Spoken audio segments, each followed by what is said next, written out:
그러던 여러분들이 함께 해주셔서 의미를 쉽지 않게 민주통합당은 민생 파탄 국민 절망에 MB 정권 역주행 4년을 바로잡고 이 사람, 민생, 민주, 평화의 4대 가치는 이명박 정부의 토건 물신주의, 부자 특혜, 오만과 독선, 남북 대결 구도를 시정해서 나라를 바로 세우기 위한 것입니다.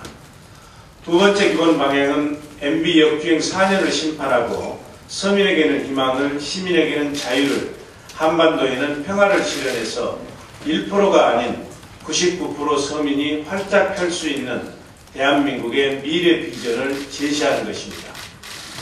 MB 정부의 민생경제 파탄, 민주주의 후퇴, 안보 불안을 바로잡기 위한 정책 비전인 것입니다. 세 번째 기본 방향은 재정 건전성을 유지하는 수준에서 만들어진 바로 시행 가능한 정책 약속입니다. 새로운 세목 신설 없이 재정개혁, 복지개혁, 조세개혁 등 3대 개혁을 통해서 재원을 무리 없이 조달할 것입니다. 공약체계는 민주통합당의 국정운영 방향으로 7대 정책 비전을 선정을 했고 이 정책 비전을 실행하기 위해서 핵심 분야별 정책 의제로 33대 정책을 선정을 했습니다. 이 33대 정책을 시행하기 위해서 세부 정책 과제로 250개 실천 과제를 마련했습니다. 이 공약은 분야별, 수혜자별, 지역별 공약으로 구성이 됩니다.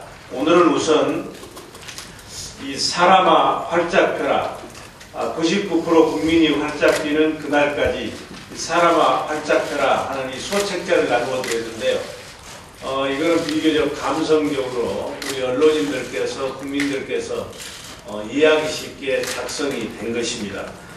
이 250개 실천 과제에 대한 보다 상세한 내용은 2단계로 이제 발표를 해드릴 겁니다. 이제 그 책자는 이렇게 한 350페이지에 가까운 두꺼운 책자입니다. 그래서 오늘 또 다 드리면 소화불량 되시기 때문에 오늘 이제 요약해서 그리고 그걸 또 발견시킬 수 있도록 나중에 이 책자는 2단계로 배포를 해드리도록 하겠습니다. 이 내 삶과 대한민국을 바꾸는 활짝 7대 정책 비전을 잠시 설명을 드리겠습니다. 이 준비한 차트를 가지고 말씀을 드리겠습니다.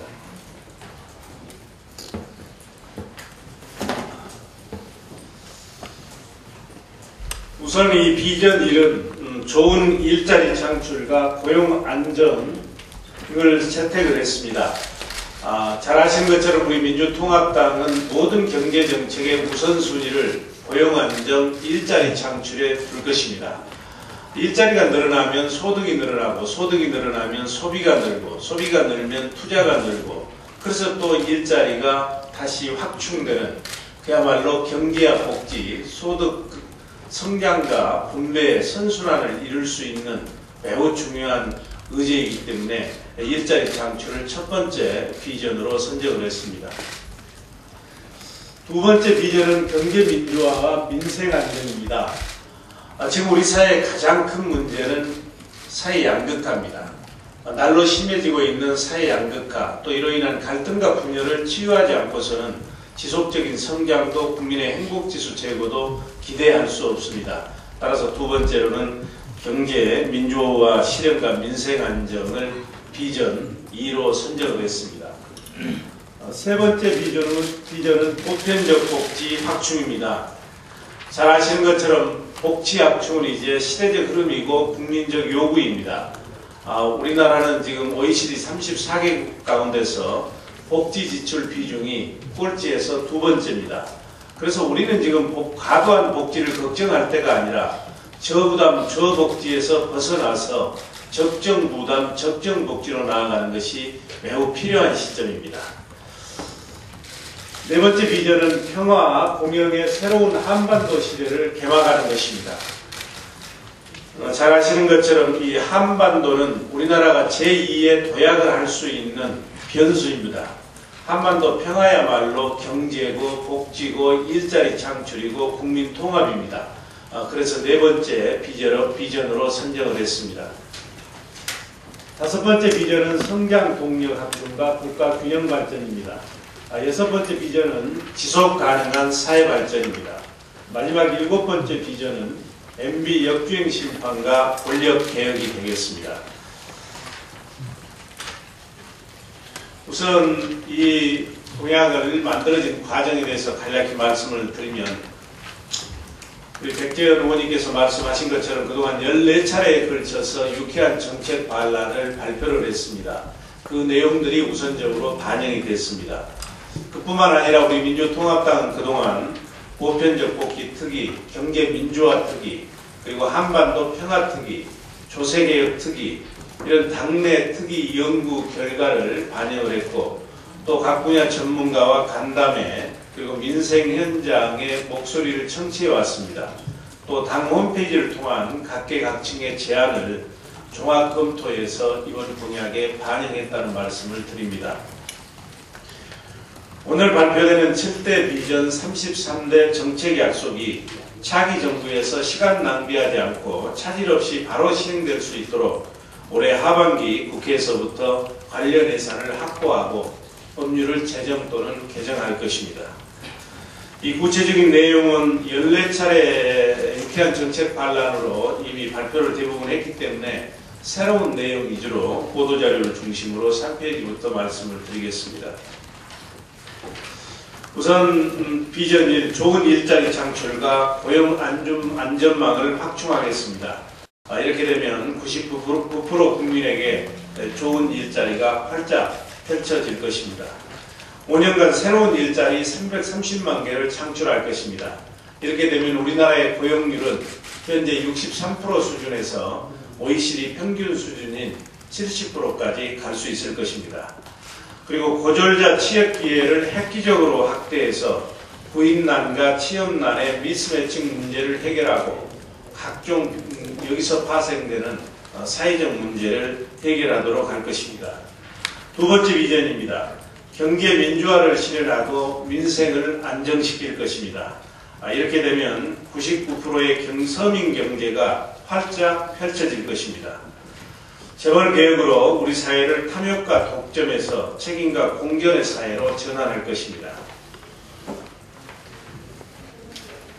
조세 정의 실현과 재정 건전성 확보를 위한 조세 개혁을 단행할 것입니다. 구체적인 내용은 이미 한 차례 보도자료를 드렸기 때문에 생략을 하겠습니다. 그리고 중소기업, 소상공인, 자영업자의 권익을 보호할 것입니다. 금융기관을 제대로 감독해서 억울한 피해를 예방할 것입니다. 금융정책과 감독정책 분리를 포함해서 금융감독체계를 개편할 것입니다. 금융공기업에 대한 MB식 민영화를 재검토하고 금융의 공공성을 강화할 것입니다. 서민의 생활비 부담을 반값으로 줄이는 대책을 강구할 것입니다. 따뜻한 금융을 통해서 가계부채로 인한 서민 부담을 경감할 것입니다. 우선 고금리 대출을 제1금융권 대출로 전환할 수 있도록 주택금융보증 지원 대상과 규모를 확대할 것입니다. 금융수수료 적정심사 제도를 도입해서 금융수수료를 대폭 낮추어서 서민 부담을 경감할 것입니다. 기본요금, 가입비, 문자 메시지 요금을 폐지하는 등 가계통신비를 획기적으로 경감시킬 것입니다. 그리고 서민들의 고유가 부담도 덜어드릴 것입니다. 전월세 상한제를 도입하고 공공장기 임대주택을 확충해서 전월세난을 해소할 것입니다. 해부업체 이자율 최고 한도를 현재 39%에서 30%로 인하하고 불법 행위에 대해서는 엄단할 것입니다. 이외에도 반값 등록금, 무상의료, 무상급식, 무상보육을 실현해서 서민들의 생활비 부담을 반값으로 줄일 것입니다. 농어민 보호와 경쟁력 있는 농업 기반을 구축할 것입니다. 식량 자급률을 2020년까지 65%로 높여서 먹을거리를 안정적으로 확보하고 식량 안보에도 대비할 것입니다. 세 번째 비전은 보편적 복지를 확충하는 것입니다. 이렇게 해서 99% 국민에게 복지 혜택이 활짝 골고루 돌아가도록 할 것입니다. 이미 제가 여러 차례 말씀드린 것처럼 우리 보편적 복지는 중층 구조로 되어 있습니다. 사회 취약계층에 대해서는 집중적으로 보장을 하고 이 바탕 위에서 3+1 보편적 복지 대책을 시행하는 것입니다. 그래서 우선 사회 취약계층인 저소득층, 아동, 청소년, 장애인, 어르신, 여성에 대해서 집중적인 지원을 할 것입니다. 그리고 서민 주거복지를 향상시키기 위해서 인구 1000명당 주택수를 선진국 수준인 400호까지 확대하고 실수요자형 주택 공급 확대로 중산 서민의 내 집 마련 꿈을 실현시켜 드리겠습니다. 그리고 공공임대주택을 연평균 12만호 공급해서 2017년까지 OECD 선진국 수준에 도달하도록 할 것입니다. 그리고 무주택 빈곤층에게 임대료를 보조하는 주택 바우처 제도를 시행할 것입니다. 공교육을 강화할 것입니다. 학교 폭력 예방 조치를 강화하고 가해자를 엄중하게 처벌해서 학교 폭력 없는 평화로운 학교 만들기를 시행할 것입니다. 그리고 고교 서열화를 폐지하고 입시 준비형 고교를 정상화하는 등 고등학교 체제도 혁신할 것입니다. 대학 입학 기회 균형 선발제를 확대하고 국공립대학 연합체제 구축을 통해서 대학 서열화를 해소할 것입니다. 국공립대학 비중을 장기적으로 50%까지 확대해서 대학 교육의 공공성을 강화할 것입니다. 3+1 보편적 복지는 이미 말씀을 드렸습니다. 무상보육, 무상의무교육, 반값등록금, 무상의료를 차질 없이 시행을 할 것입니다. 이 고교 무상의무교육은 도서 벽지부터 그 다음에는 읍면 단위 그리고 마지막으로 전국 단위로 단계적으로 추진해 갈 것입니다. 네 번째 비전입니다.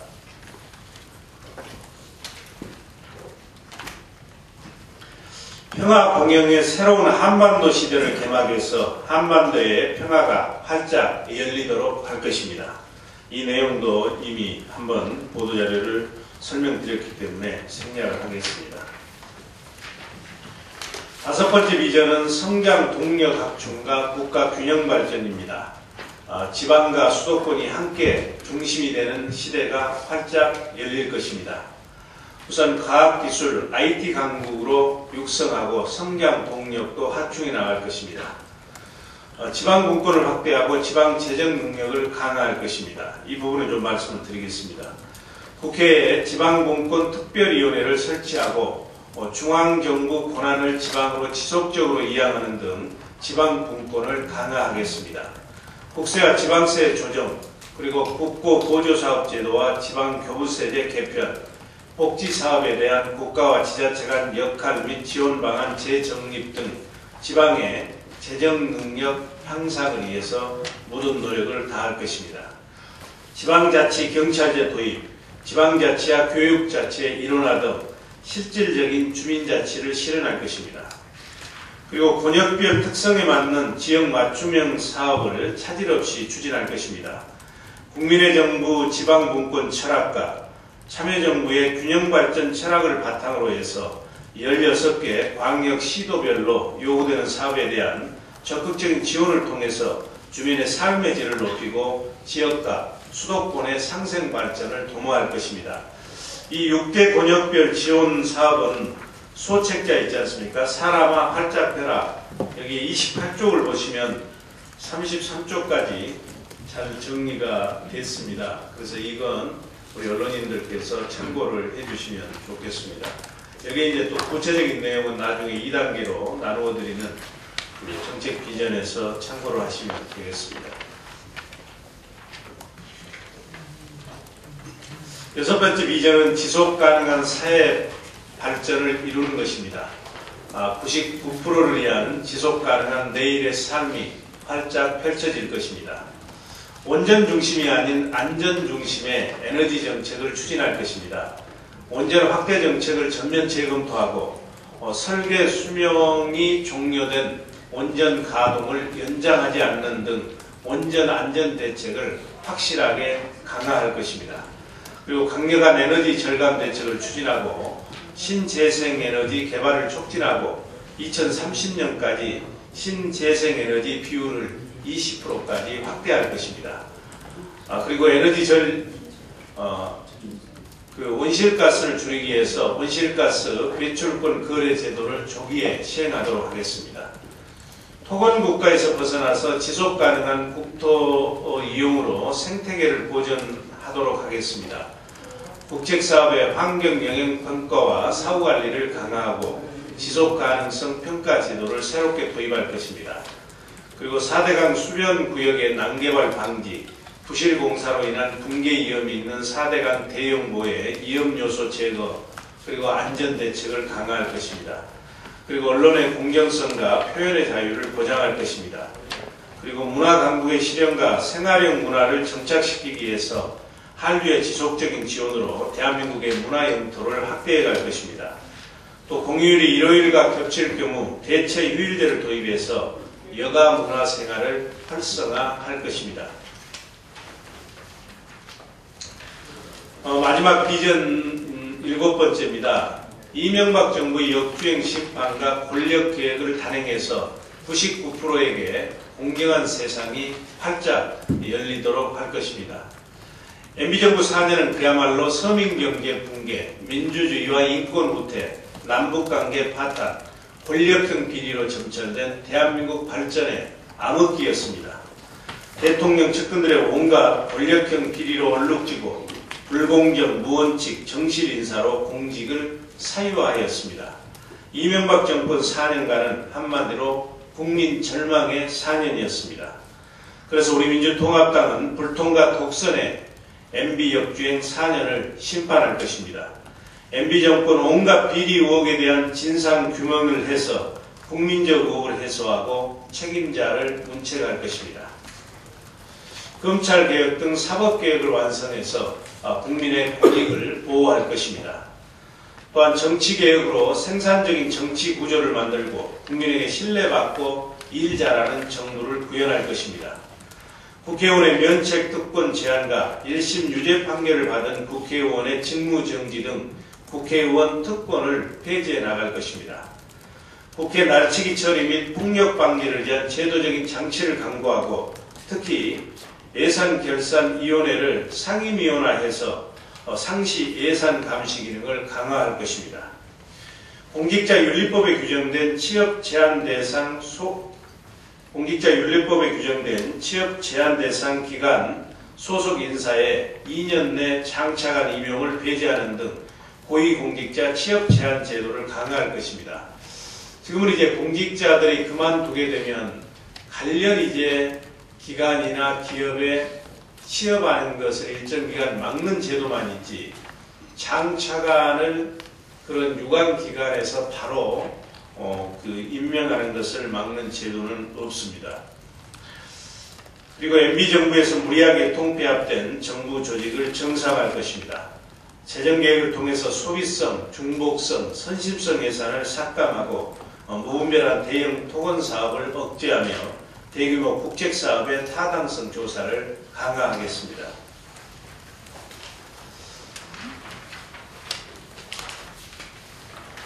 지금도 참 답답한 게 이렇게 정책을 발표하면 포퓰리즘이다. 재원 뒷받침이 없어서 시행이 어렵다. 이렇게 이제 시행하게 되면 국가 채무가 늘어서 재정 건전성이 훼손된다. 이런 얘기들을 지금도 하고 계십니다. 그런데 이미 제가 누차 말씀드린 것처럼 민주통합당의 이런 공약 사업들은 이미 지난해 8월 29일 날 우리는 소요되는 재원 규모와 재원 대책까지 책자를 만들어서 확실하게 발표를 했습니다. 그게 문제가 있다면 이미 언론이나 다른 정당에서 비판을 했을 거 아닙니까? 오늘은 그 지난해 8월 29일 날 이후에 이제 새로운 이제 공약이 들어갔고 또 조세개혁도 다소 강화됐기 때문에 새로운 그 소요 재원 및 재원 조달 방안을 다시 한번 말씀을 드리겠습니다. 그러니까 제발 재원 조달 뒷받침이 안 돼 있다. 무슨 선심성 포퓰리즘이다. 이런 말씀을 해주시지 않기 바랍니다. 물론 이제 그 말을 적용해야 될 정당도 있습니다. 차별화해야 된다는 말씀이죠. 우선 기본 방향은 우리는 새로운 세목 신설 없이 재정 건전성을 유지하는 수준에서 7대 비전을 설정을 했다는 점을 말씀드립니다. 우선 7대 비전 실현을 위해서 소요되는 재원 구매는 5년 연평균 약 32조 원입니다. 이걸 5년간으로 따지면 약 160조 원이 되겠습니다. 3+1 보편적 복지 실현을 위해서 16조 9천억 원이 소요되고 일자리 복지, 주거복지, 기초노령연금 등 취약계층에 대한 지원을 위해서 약 13조가 소요가 됩니다. 그리고 사병 사회복지 지원, 중소기업 지원 등을 위해서 2조 1천억 원이 소요가 됩니다. 이러한 소요 지원을 다 합하면 연평균 32조가 되고 5년 동안 160조가 되는 것입니다. 그러면 우리는 이제 국채, 그러니까 국가가 빚을 얻지 않고 새로운 세금도 신설하지 않고 재정개혁, 복지개혁, 조세개혁 3대 개혁을 통해서 재원을 조달할 것입니다. 그 재원 조달 규모가 34조 8천억 원입니다. 우선 재정개혁을 통해서 11조 2천억 원을 조달하고 복지개혁을 통해서 6조 4천억 원을 조달하고 조세개혁을 통해서 17조 2천억 원을 조달할 것입니다. 이렇게 되면 이제 35조 가까이 되는데 아까 이제 7대 비전 실현을 위해서 32조가 소요된다고 했으니까 약 3조 정도의 여유가 있습니다. 이것은 앞으로 발생될 미래 상황에 대비하고 필요할 경우에는 지방자치단체에 지원하기 위해서 여유로 가지고 있는 재원이 되겠습니다. 이렇게 되면 조세 부담률은 2017년에 21.6%가 될 것입니다. 이것은 4년 전에 참여정부 마지막해인 2007년 조세 부담률 21%로 회복하는 것입니다.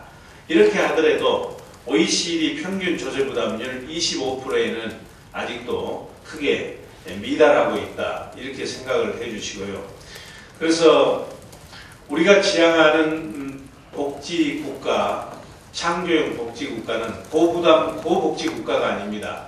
스웨덴이나 핀란드나 덴마크, 노르웨이 이런 북구국가에서 추진하고 있는 복지는 고부담, 고복지국가이지만 우리는 그런 나라를 짧은 시간에 따라갈 수도 없고 저는 따라갈 필요도 없다고 생각을 합니다. 우리나라는 지금 저부담, 저복지국가입니다.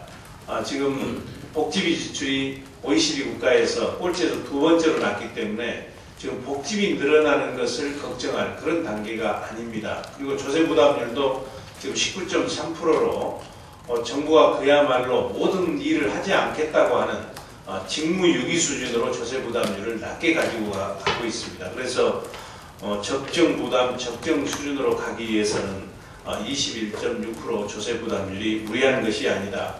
그리고 이 21.6%도 1% 슈퍼 부자들의 세금을 늘려서 99% 국민 세금 부담은 늘리지 않으면서 서민 복지 재원을 마련하는 것이기 때문에 일반 국민의 세금 부담은 그렇게 늘어나지 않는다는 점을 다시 한번 말씀을 드립니다.